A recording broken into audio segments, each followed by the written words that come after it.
As the principal officers of the various state houses and the National Assembly are elected, Law Weekly talks to the chairman of the National Conscience Party, Mr. Femi Falana, on the highlights of the 6th National Assembly, plus agenda setting for the new lawmakers. A warm welcome to you. This is that program that dwells on what's topical in the polity, all from a legal perspective. Shola Adeko. My guest, Mr. Femi Falana, needs no introduction. Very vibrant, he dissects issues in a very compelling manner and is an interviewer's delight. I seriously think that you will enjoy this discussion and even learn a thing or two about the law. I began by asking him to assess the last National Assembly.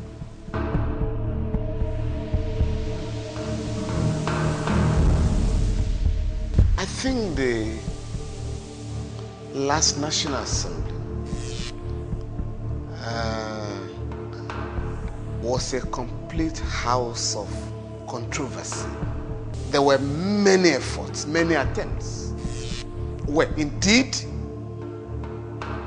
the National Assembly regularly usurped the functions of the executive, the powers of the executive, to prepare the budget of the country for vetting, for their vetting. Instead of vetting the budget or the appropriation bill, in the course of debating the appropriation bill, the National Assembly took it upon itself to rewrite the budget and pass same contrary to the provisions of Section 81 of the Constitution, and in a way that the principle of separation of powers was totally jettisoned to the embarrassment of the country. You know, the whole idea of asking the executive to prepare the budget, and budgeting is a very serious process. I mean, it's a very serious business. The officials responsible will have to go from one ministry to the other. You have to have various sessions, you know, and at the end of the day, you prepare the budget. And the National Assembly is not suited. It's not in a position to prepare the budget. It's not their function. It's not their function. Yes. But they now, in order to meet some selfish objectives, and this is not limited to the National Assembly, it's virtually all over the country, the budget is written and at the same time passed by the House. What we've had up to now, the recent budget, that the president will usually protest. Under President Olusegun Obasanjo, he stood his ground on a number of occasions. Apart from when you had the PDP, you know, coming in to settle those what they used to call family affairs. But we are talking of serious national issues that has to do with the fundamental, you know, nature of the governance of the country. But under the late President Yaradua and the current President Goodluck Jonathan, the National Assembly has always had its way, blackmailing the president. The last budget, which I think is going to become a subject of litigation very soon from our own end, even after a lot of compromises have been made, and based on agreement, the president now sent a revised budget or amended appropriation bill to the National Assembly. At the end of the day, the National Assembly again smuggled in about 77 billion naira. Now, clearly that is illegal because it has not been prepared by the executive, by the president. All right? So nobody has vetted those items that, you know, amounted to 77 billion, right? I think 30 billion of it will go to the National Assembly, you know, to balloon, as you know, they took advantage of that to balloon their own allocation. Again, it's not possible. It's not done. Nigerians might not even have minded such outlandish performance if it had to do with fixing roads that are used by the average person, or building hospitals, infrastructures that can benefit the normal person. Development. Yeah. Nigerians might therefore have, oh well, as a basis for what they have done, maybe even though it's not legal, can we now ask the executive to propose an amendment of the appropriation bill? So to make it legal, since it will be for the people. And then you go from that to perhaps more embarrassing, the business of fixing your salaries and allowances by legislators across the country. Whereas Section 70 of the Constitution provides that it shall be the exclusive responsibility, the duty of the revenue mobilization, allocation and fiscal commission. Fix the salary and allowances of federal legislators, and indeed all legislators, public officers in the country. Again, what we have found in the course of debating the appropriation bill, legislators insert or introduce or smuggle into the bill constituency allowances, and at the end of the day, we have what is now generally referred to as jumbo pay. These are not captured in the budget, in the estimates of the revenues and mobilization expenditure and the revenue of the country. Okay. The legislators cannot execute projects. It is only the executive under Section 5 of the Constitution. Only the president can execute the laws made by the National Assembly. So the budget itself, the appropriation bill that was passed into law, can only be executed by the executive. But where legislators now also have items like execution of constituency projects, collecting the money, okay, there are problems. Even if it is for the benefit of their people, at which pleasure they enjoy that position, it is wrong. Even at that, there are separation of powers. All right, the executive, the legislature or the judiciary cannot execute projects, while the executive cannot interpret the law or make the law. That is the function of the legislature. Okay. The principle of separation of powers are separated by the Constitution, and every organ of government must be restricted to its own sphere. When these infractions occur, who has the responsibility of instituting a case or going to court to say that this is wrong? Well, number one, the president or the governors will have to stand their ground. If you send a bill to the National Assembly or to the State House of Assembly, and by the time it is sent to the president for his assent or the governor, and you discover that items have been smuggled into the budget which were not prepared by the president or the governor, clearly you will have to reject such a bill. It's illegal. When the president signs such a bill into law, either for political grounds or to satisfy certain, or the exigency of the moment, there are problems for the country. And that is why the National Assembly never seriously complains when the budget is not fully implemented, or you take this idea of taking loans. All right? The legislature cannot, under the law, take a loan. I think under Section 40 of the Public Procurement Act, all right, Sections 40 to 44, have clearly spelled out what manners of loans that can be procured by the executive, the role of the legislature in vetting the application and in approving the loans, and the duties or the duty of the banks to carry out due diligence to ensure that those loans are for viable capital projects. That is the language. Viable capital projects. On no condition can the legislature apply for loan and grant it and approve it for itself. On no condition can any organ of government be it executive, legislature, or judiciary, take a loan to pay for the current expenditure? No. It must be for viable capital projects. So the National Assembly under former Speaker Bankole had no business going to apply for any loan. No, it's illegal.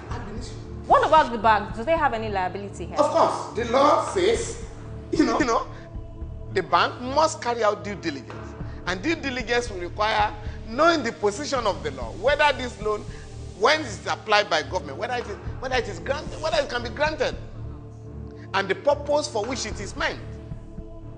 You cannot take a loan, on your own when you discover that it has not been approved. And I think there was one House of Assembly, I think Ogun State, where the governor got, a gang of a pack of 9 legislators who purportedly approved the loan. Clearly, that is illegal. And such banks that give such loans are taking a risk. Illegal loans cannot be recovered.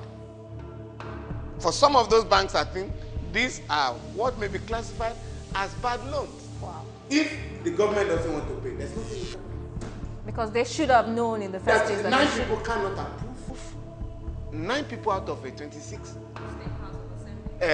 member House of Assembly cannot approve loans, cannot approve the budget of it. And in the same way, the leadership of the House of Representatives has no business coming to take a loan, even if it's on behalf of other members of the House. It's on behalf of other members, or even on behalf of the country.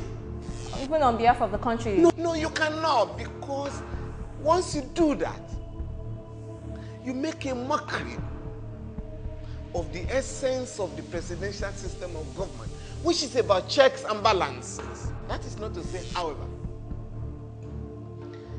that the National Assembly didn't contribute positively. There were a few laws that were made in the interest of the country. I mean, I'm talking of laws like the Freedom of Information Act, the Legal Aid Amendment Act, bill, which is yet to be signed by the president. It was passed by both houses. That law is going to assist all indigent citizens in our country in terms of having aid, legal aid, to enforce their rights. Whereas before now, it was limited to those who earn below 6,000 naira or thereabout. But now, it's open to all indigent persons, and it's for all classes of cases now. It's not just limited to murder charges and a few criminal cases. Anybody now can walk to the office of the legal aid that I'm indigent, I've just been thrown out of my job, I want to go to court. The legal aid council will be required to do an investigation, and if it is confirmed that the person is genuinely indigent, the state will have to be responsible. That law, I hope the president will pass the bill into law. Sign the bill into law very soon. Of course, it will be very good for the country. You also have the National Health Bill, which again is here to be, signed by the president, which was passed by the last house. Again, that law is going to be very useful in terms of assisting children, those who are over 65, physically challenged people, to access the hospitals without having to pay through their nurses. We also have the new Workmen Compensation Act, passed by the last house, which is now in force. Because since 1942 or thereabout, that the Workmen Compensation Law in Nigeria has not been amended. Where there was one done in 1987, but it didn't go far enough. But this time around, the new Workmen Compensation Act is fantastic in terms of getting a board, to assess what a worker who is injured or killed, what compensation can, the amount of compensation that he can entitle to. Again, this time around, you don't have to go and stay in the court for until eternity. Now, it's a board that will be an a board to assess the quantum of compensation. These are some of the laws that have been passed or that were passed by the last house, which have beneficial impact, on the majority of our people. And I do hope that this is where the human rights community or the civil society organizations will have to be much more proactive, that these laws are fully implemented. Because most people say some of them are just bills on paper. It's not true. I would take the blame. And this is the kind of challenges that I'm putting across to our colleagues, including lawyers, because people still go around telling you Chapter 2 of the Constitution is not justiciable. And that's no longer so.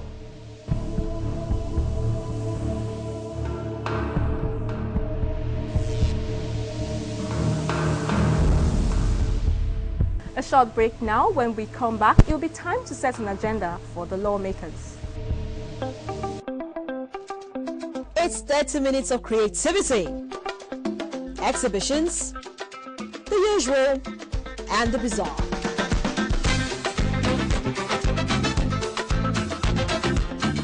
Not forgetting all those mind-blowing performances and other interesting discussions focused on satisfying your appetite for the art. Meet the minds behind great creations and let them inspire you to greatness.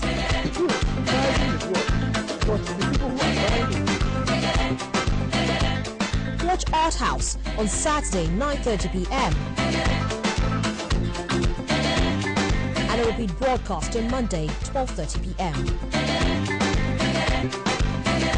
Art House, artifacts right at your doorstep.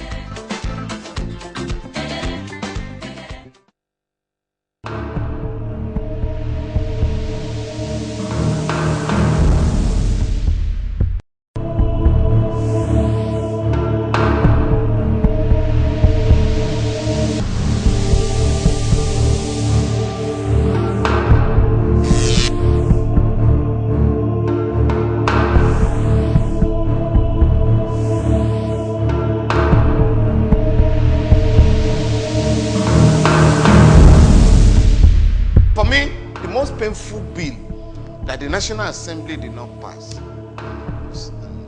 and I do hope the new National Assembly will attend to it urgently, is the Petroleum Industry Bill, the PIB. The last National Assembly allowed the foreign oil companies to wield unnecessary influence. I won't want to say corrupt influence on its members, to the extent that that law was conveniently ignored. Unfortunately, the Ministry of Petroleum and the NNPC in particular has not taken steps to educate Nigerians, to enlighten Nigerians on the contents of that comprehensive law. Is a compendium as far as the petroleum industry in our country is concerned. What exactly does the PIB law seek to achieve? The PIB says, for instance, that any community where oil is exploited or gas, the oil company shall, by compulsion, engage in the development of that. It's no longer a question of generosity. It's not social responsibility. No, it's social legal responsibility now. Social legal responsibility. Yes. That you can no longer take wealth out of a land and leave it totally spoiled. So the law has provided for the establishment of a fund to take care of the crisis of underdevelopment in the oil producing communities. Whereas, if Nigeria is realizing barely $20 billion from the sale of oil now, if that law is implemented, we can raise not less than $100 billion in a year. That is why the oil companies do not want the law to be passed. in fairness to the members of the National Assembly, I'm not quite sure they read the provisions. Again, the law is extremely bulky, so one can understand that it has about 425 provisions, sections. So in terms of setting an agenda for the incoming and the other one that is very interesting. This is one they've also not passed. No, part of this law. Okay, of the PIB law. Yeah. Is that oil producing communities will not have to go to court, right, to ask for compensation. Because it has naturally been given to them that they should get. And also, a board is going to be created to do that. Okay. Similar to the NDDC? Is it something like that? No, much more comprehensive, much more all-embracing than the NDDC has a limited objective. But this law is going to restructure the entire oil industry in the country. In fact, I can say that this law is going to raise the standard of the living standards of oil producing communities and the country as well. But unfortunately, even when you had the public hearing, even most of the stakeholders never bothered, including governments of the oil producing communities, states in the country. So I do hope that the new National Assembly will make the passage of this law a priority. Apart from the PIB, Petroleum Industry Bill, that is still pending, what other areas, in terms of agenda setting, what other areas of our national life should the new National Assembly focus on? The most pressing one is the area of the justice sector. There are many laws, many bills on the administration of justice. That is before them? Oh yes. The Evidence Amendment Act, which will amend our law, which will update our law from what we got from the colonial regime in 1945, so that we can modernize our procedure in the courts. So that we can fast track the justice system. But right now, you are told by many courts you cannot tender computer-generated documents, evidence. You cannot tender, video recordings and the rest of them. So, the new evidence law, the proposed evidence law, is trying to take care of all this and update the system. You also have the criminal justice system, the criminal justice administration bill, which has been lying there, I think, since 1999. And without the passage of that law, our criminal justice system will remain completely hijacked by the rich. Because right now, it's only the poor people that are tried under our laws. Why the rich can filibuster, and get everybody frustrated with their trial. And I'm sure that is our experience. Many big guys who have been charged since 2007. They pay the best lawyers, people like you. Well, I'm not quite sure. And stall the cases. No, I'm not sure some of us engage in stalling cases, criminal cases. That's the allegations against some lawyers. No. I'm not sure you can blame lawyers. I think you will need to blame the prosecution agencies, the anti-corruption agencies. You can blame the lawyers. If the law, if you are ready with your case, all right, and you know your audience and your witnesses are around, and the court is ready to do its work, any lawyer can be called to order. What we find is that they come, first they challenge the jurisdiction of the courts. That goes all the way on appeal. The trial is pending. Then they come and ask the court to quash the charges. No. Then they say they want to go for medical treatments abroad. The EFCC came on board 2003 or thereabout. 2003. How come? Why was it possible for the EFCC at a certain period to achieve more success? To ensure that whoever you were, it could be brought to whoever. And cases were going on. In order to arrest this ugly development, the EFCC law deliberately Section 40 of the EFCC law, EFCC Act of 2004, stipulates that there shall be no stay of proceedings once a trial is commenced under the law. I'm aware that the human rights community contributed to the drafting of that law. In fact, suggested the inclusion of that law. And it is still in the books. It's still there. Yet the trials are endless. The trials are endless because I don't know. I don't know. But you think that it's the prosecutors not doing their job diligently? To say, oh, the lawyers are not serious, the judges are not serious. Where were they serious in the past? This is my final question to you.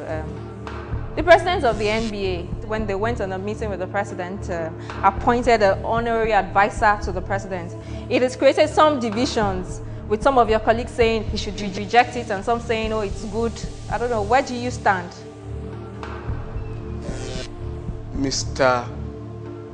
Joseph Bodune Daudu, SCN, the president of the Nigerian Bar Association, has not and cannot take that appointment. Why not? Now, I'm not guessing. We have discussed. Under the Constitution of the Nigerian Bar Association, any of our national officers cannot accept any political appointment. If offered, they cannot take it. Even if it's honorary? Whether it is honorary or not, under the Constitution, there is no provision for honorary special advisors. Special advisors are created by the Constitution. There's no provision for honorary special advisors. All right? I think what the president just wanted to do was to bring everybody on board in this his plan to form a government of national unity. And if you cannot become ministers, we will get something for you. But you see, why the NBA cannot allow such a position is that it's a subversion of the office of the Attorney General.